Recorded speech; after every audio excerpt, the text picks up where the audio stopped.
अस्सलामुअलैकुम। तो यारो कैसे हो। तो इस वीडियो में मैं आप लोगों को इन्फिनिक्स नोट 7 के बारे में बताने वाला हूं। अब मैं आप लोगों को अपने ऑनेस्ट ओपिनियन देने वाला हूं और जो जो चीज़ें मुझे इस स्मार्टफोन में पसंद आई है मैं आप लोगों को वो भी बताने वाला हूं। और क्या आप लोगों को ये स्मार्टफोन बाय करना चाहिए या नहीं करना चाहिए, या कौन सा वेरियंट आप लोगों को बाय करना चाहिए जो कि वैल्यू फॉर मनी है, मैं आप लोगों को सब कुछ बताने वाला हूँ। तो अगर आप लोगों का इंटरेस्ट है इन्फिनिक्स नोट 7 में तो वीडियो को एंड तक जरूर देखना है यार। तो स्टार्ट करते हैं। अब अगर हम लोग बात करें इन्फिनिक्स नोट 7 के बारे में, उससे पहले मैं आप लोगों को ये बता दूं कि अभी के लिए मैं आप लोगों को वो स्पेसिफिकेशन बताऊंगा जो कि मुझे पसंद आई है, जिसकी वजह से ये स्मार्टफोन आप लोगों को बाय करना चाहिए। अगर आप लोगों को इस स्मार्टफोन की फुल फोन की स्पेसिफिकेशन जाननी है तो आप लोगों को आई बटन में लिंक प्रोवाइड कर दूंगा, आप लोग वहां से देख सकते हैं। और यार उस वक्त मैंने एक्सपेक्टेड प्राइस बताई थी क्योंकि स्मार्टफोन लॉन्च नहीं हुआ था, अब लॉन्च भी हो चुका है और प्राइस भी सामने आ चुके हैं। तो यार अब प्राइस की बात करते हैं। अब अगर हम लोग देखें ना तो इन्फिनिक्स नोट 7 में हमें दो वेरिएंट देखने को मिलते हैं। 4GB रैम 128GB स्टोरेज जिसकी प्राइस है 27,000 रुपए, और 6GB रैम 128GB स्टोरेज जिसकी प्राइस है 29,000 रुपए। लेकिन मैं आप लोगों को रेकमेंड ये करूंगा कि आप लोग 4GB रैम 128GB वाला वेरिएंट बाय करें। 6GB रैम 128GB वाला वेरिएंट नहीं बाय करने की जरूरत, क्योंकि 4GB रैम 128GB वाला वेरिएंट यार एक इनफ होता है यार, एक नॉर्मल यूजर के लिए काफी है। और साथ ही जो जो चीजें मुझे पसंद आई है उसकी बात करें तो यार शुरुआत करते हैं इसकी चिपसेट के बारे में। तो भाई इसमें जो हमें चिपसेट देखने को मिलता है वो मिलता है मीडियाटेक हीलियो G85।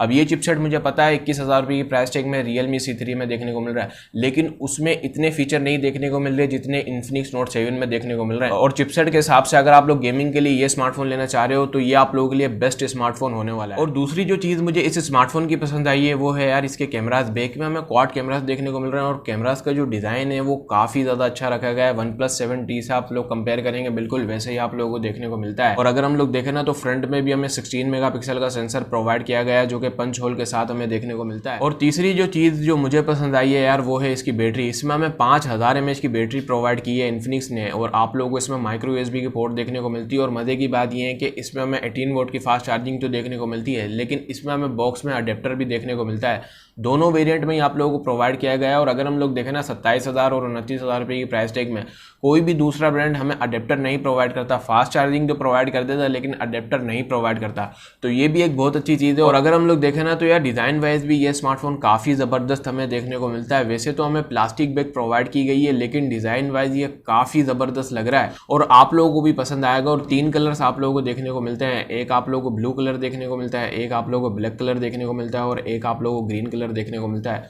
और कलर्स कौन सा आप लोगों को ज़्यादा पसंद है आप लोग मुझे कमेंट में ज़रूर बताना। और यार वैसे तो इस स्मार्टफोन में खामियां भी है क्योंकि इसमें हमें HD+ डिस्प्ले देखने को मिल रही है, लेकिन अगर हम लोग देखें तो इसी प्राइस में Realme 5 में भी हमें देखने को मिल रही है। तो मैं आप लोगों को यही तो कह रहा हूँ, आप लोग 6GB 128GB वाला वेरियंट नहीं बाय करना, आप लोग 4GB 128GB वाला वेरियंट बाय करना, वो आप लोगों के लिए काफ़ी सही रहेगा। तो यारो ये थी यार जो जो चीज़ें मुझे पसंद आए, क्योंकि एक नॉर्मल कस्टमर जो है ना वो यही चीज़ें देख रहा होता है, परफॉर्मेंस, बैटरी, कैमरा हमें देखने को मिलता है और मेन जो चीज़ है वो डिज़ाइन है। तो डिज़ाइन वाइज भी अच्छा है, कैमरास के हिसाब से भी अच्छा है और परफॉर्मेंस भी काफ़ी अच्छी हमें देखने को मिलने वाली है और बैटरी भी आपको काफ़ी अच्छी देखने को मिल रही है। तो ओवरऑल ये स्पेसिफिकेशन काफ़ी ज़्यादा अच्छी है। और अगर हम लोग देखें ना तो प्राइस भी हमें काफ़ी ज़्यादा अच्छी देखने को मिलती है। और आप लोगों को ये स्मार्टफोन कैसा लगा आप लोग मुझे कमेंट में ज़रूर बताना। और यार मैं आप लोगों को यही कहूँगा कि आप लोग 27,000 वाला जो वेरियंट है वही बाय करना, वो आप लोगों को ऑफलाइन मार्केट में और भी सस्ता देखने को मिल जाएगा। तो यार मुझे लगता है आपको आज की वीडियो पसंद आएगी, पसंद आए तो लाइक करना यार, चैनल को जरूर सब्सक्राइब करना। आप लोगों को इन्फिनिक्स नोट 7 कैसा लगा आप लोग मुझे कमेंट में जरूर बताना यार। ये तो मेरे ओपिनियन थे, आप लोग भी अपने ओपिनियन देना यार नीचे कमेंट में। आप लोगों को कहाँ से ये बुरा लगा है और कहाँ से ये अच्छा लगा आप लोग मुझे कमेंट में जरूर बताना यार। मैं अब आप लोगों को डेली वीडियोस ही प्रोवाइड करने वाला हूँ, क्योंकि पहले मैं मजाक में ले रहा था यूट्यूब को, लेकिन अब काफ़ी सीरियस लेने लग गया हूँ और अब इसको जॉब की तरह करना है यार। मतलब ये एक बिजनेस है, कोई मजाक नहीं है। मतलब इसको आप जॉब की तरह करोगे तो काफ़ी अच्छी आप लोगों को अर्निंग भी देखने को मिलेगी। और अगर आप लोग स्टार्ट कर रहे हो चैनल तो भाई स्टार्ट करो और काफ़ी आप लोगों को अच्छा काम देखने को मिलेगा। और ऐसे ही आप लोग अपनी सपोर्ट बना के रखो। मैं आप लोगों से मिलूंगा नेक्स्ट वीडियो में। फी अमान अल्लाह, पाकिस्तान जिंदाबाद।